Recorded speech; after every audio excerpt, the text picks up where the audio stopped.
Naalala nyo guys yung pinost natin na picture na ganyan o bumigay yung kanilang islab na gimbuhusan o ginagawa. Ito yun o. Sabi kasi na marami nag-comment na edited daw AI. Hindi po yung AI guys, talaga nangyari nang binuhusan nila. Bumigay yung tukod.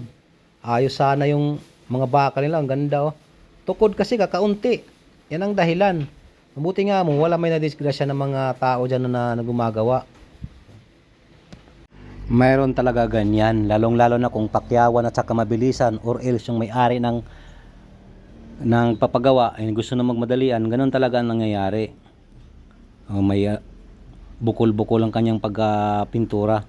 So may paraan naman yan dyan eh. Pwede mo yan ulitin, hindi mo natanggal ang bakbakin ng pintura, lagyan mo na lang ng skim coat ulit. Tapos primer ulit. Tapos pinturahan ulit. Yan o. Inulit. Pwede pala yun. Patungan na lang. Skim coat ang yan muna o. Para mawala yung bukol-bukol. Dapat kasi hindi nagmamadali. Kasi hindi naman talaga basta-basta din yung pagpintura. Oy. Dapat usapan kung pakyaw, ayusin din. Di ba? Para hindi maiwasan. Ito, ginamitan niya talaga ng technique na slowly lang pero surely na makinis yung gawa. Kasi mayroon talaga may-ari ng bahay na masilan magpagawa. Depende kasi sa usapan din yan eh. Mas maganda naman talaga tingnan kung lagyan mo sa harapan bas mga opening ang pintuan ng design or yung tawag ng 3D design.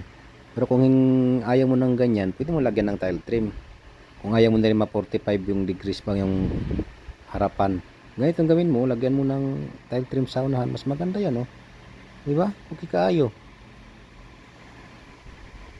Pagmasdan nyo guys tong ginagawa nila, instead na pure talaga na buhos, kasi slab nga to, pinalamanan nila ng mga bricks, solid bricks.